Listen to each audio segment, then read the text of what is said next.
Siguraduhin nyo lang po na matigas na ang Pioneer Marine Epoxy bago nyo isisid sa gabi.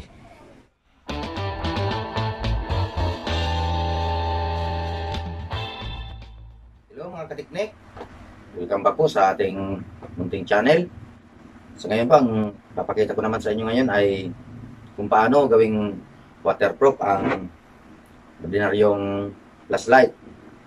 Hindi po ito waterproof, pero gagawin po natin waterproof yung pwede pong magsisid sa dagat.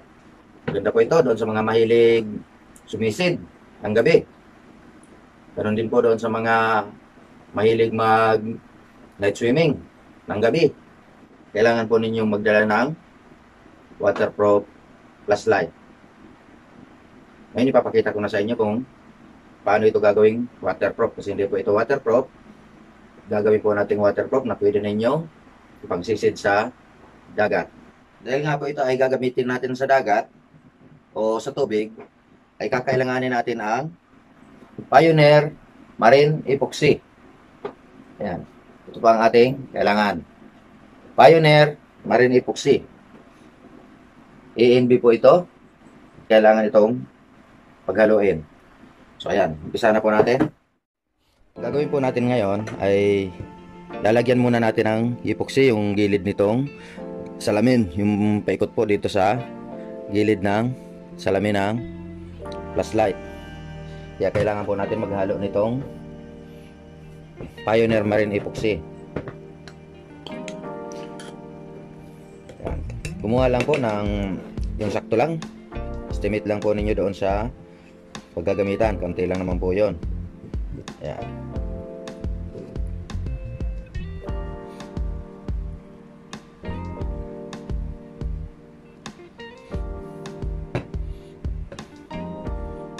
ENB po yun. Parehas pong amount. Kung gaano karami yung A, ganoon din po karami yung B. Estimate lang po. Yan. Yan, haluin maigi. Takpan po yung ano para hindi sumingaw.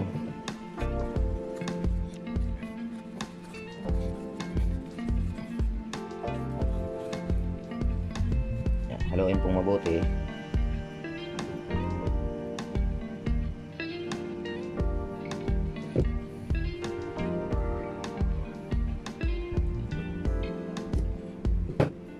Ayan, lagyan na po natin yung paikot ng salamin.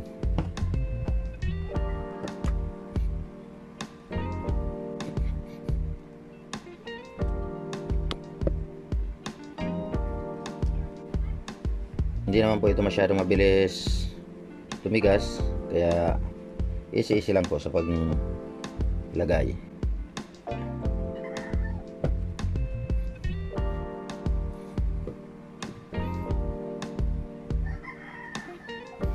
So ayan po, nalagyan na natin ng epoxy. Paikot doon sa salamin. Kung mapapansin nyo ay hindi malinis yung pagkakalagay ng epoxy. Ang gagawin po natin ngayon ay kuha po tayo ng tubig. Babasahin po natin yung ating kamay o daliri. Saka po natin pupunasan yung paikot. Ayan, para po maging malinis. Gumamit din po ng tila para yung mga sumusobra doon na nakukuha natin na epoxy ay ipupunas po sa kamay. Tapos babasahin uli yung kamay, ipupunas uli doon. Ayan, para malinis. Ayan.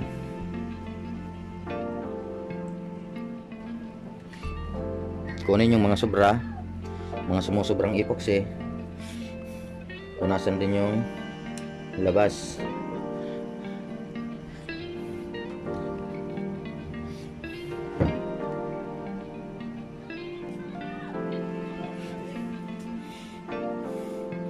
Ngayon, kung mapapansin po ninyo na parang lumiit na yung salamin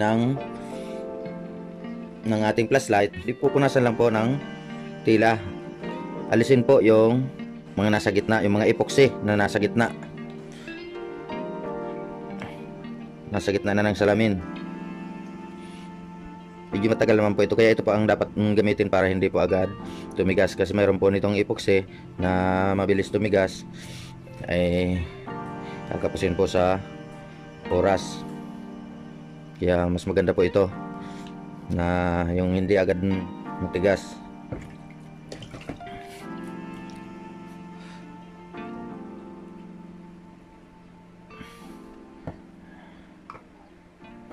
Punas, mga nakukuha ang epoxy, ipunas.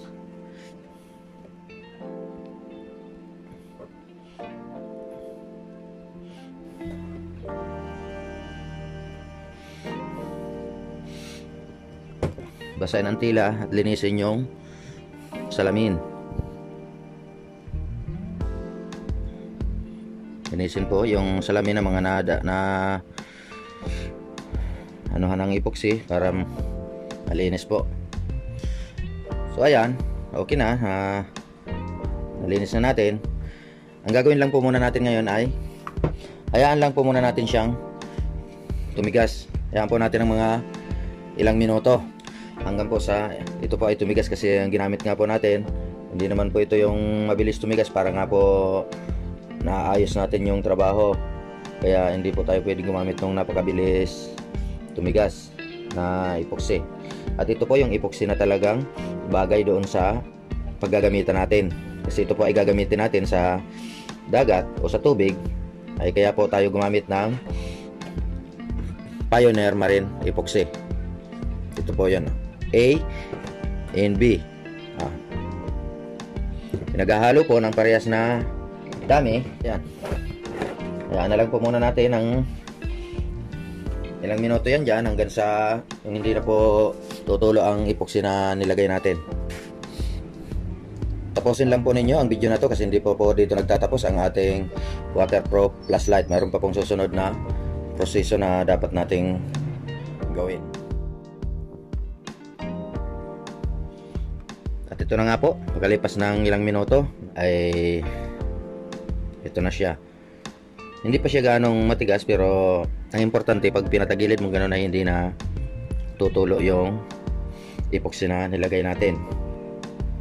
Kaya kumbaga ingatan lang muna na wag hawakan yon kung bago nating epoxy, kasi malambot pa po yon. Ngayon ang susunod na gagawin na natin ay kailangan na natin kumuha ng interior. Yan. Interior po ito ng motorsiklo. Ang interior po ay may iba't ibang sukat din. Kaya kung maaari, umanap kayo ng interior na malapit ang sukat doon sa flashlight na gagamitin ninyo. At syempre, dahil nga tinanggal na ang interior na to, ibig sabihin may butas na to. Sisiguraduhin po muna ninyo na hanapin ninyo yung butas bago ninyo gamitin. Gaya po nito, nandito po yung butas niya. Ang gagawin ko po ay doon ko nagugupitin niya sa butas na yon. Kung hindi po ninyo mahanap yung butas, kung maaari ay pahanginan ninyo para mahanap po ninyo yung butas.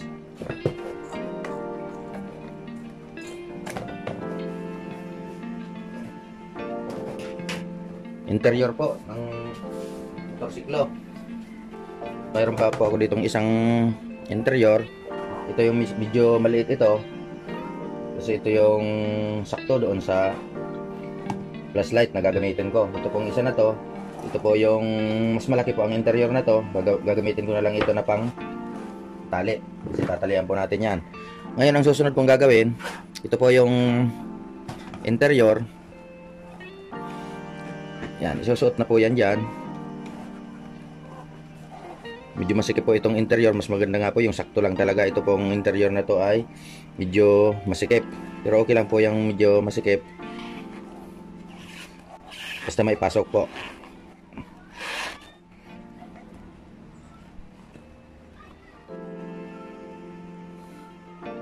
At ito na nga po, naisuot na natin yung ating interior. Ang sunod na gagawin natin ay itutupi natin ng ganon.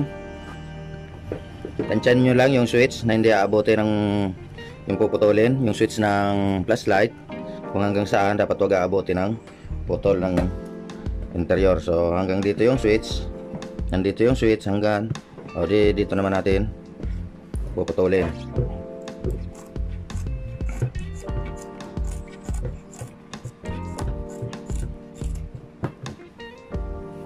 So ayan, naputol na natin. Nandito yung switch niya, ganyan yung itsura, kurba siyang ganon. Nandito sa ibabaw yung switch. Ayan. Ayan ang gagawin na natin. Yung sobra nating interior, gupit-gupitin na natin yun, at yun ang ipangtatali natin.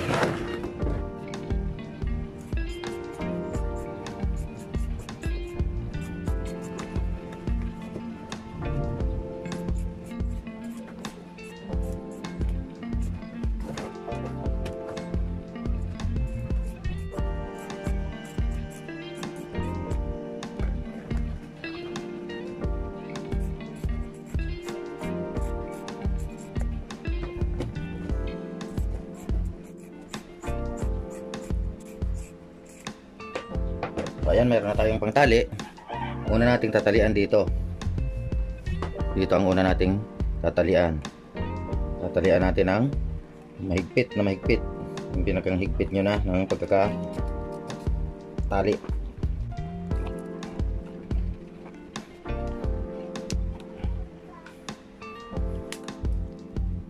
So ayan, mahigpit na pagkakatali. So kung gusto niyo mag-charge ay igaganon lang po ito. At pwede nang mag-charge.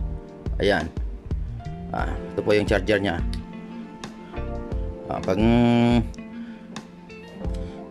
gagamitin nyo ng panglangoy, sara nyo yon.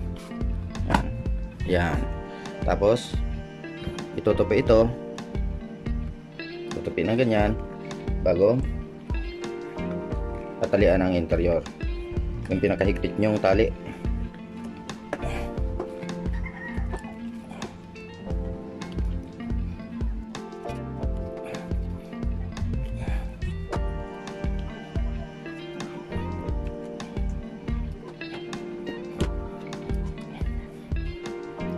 So ayan po, kompleto na. Natalian na natin ang magandang pagkakatali. Siyempre alam naman natin kung nasaan yung switch niyan. So ngayon, ang gagawin natin ngayon, kasi hindi pa ito gaanong matigas, kompleto na po ito, pwede na po itong sisid sa tubig. Kaya lang yung epoxy nito ay hindi pa gaanong matigas, kaya ang gagawin natin kung maaari ay kinabukasan nyo na sisid sa tubig, para po nakakasigurong maganda na yung pagkakapit ng Pioneer Marine epoxy.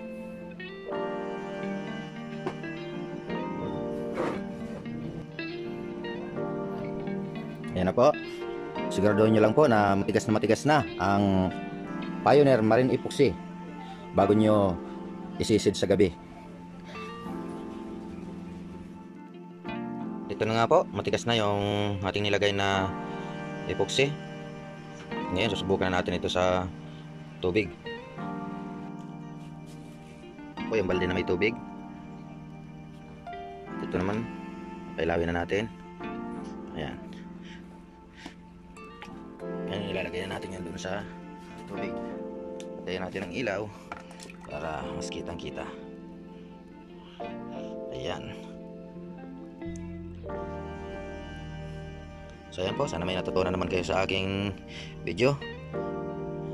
Sa ngayon po, pwede na kayong sumisid ng gabi. Pwede na rin kayong mag night swimming ng gabi.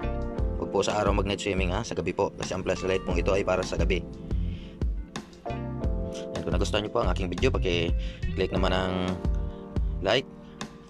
At kung bago ka pa lang dito sa aking channel, paki-click na rin ang subscribe at notification bell para ma-notify po kayo sa mga susunod ko pang technique. Paki-share na rin po ito sa ating mga kaibigan para naman po magkaroon din sila ng kahit konting kaalaman. So ayan po, hanggang dito na lang po muna ang ating video. Maraming salamat po sa muli pong pagkikita.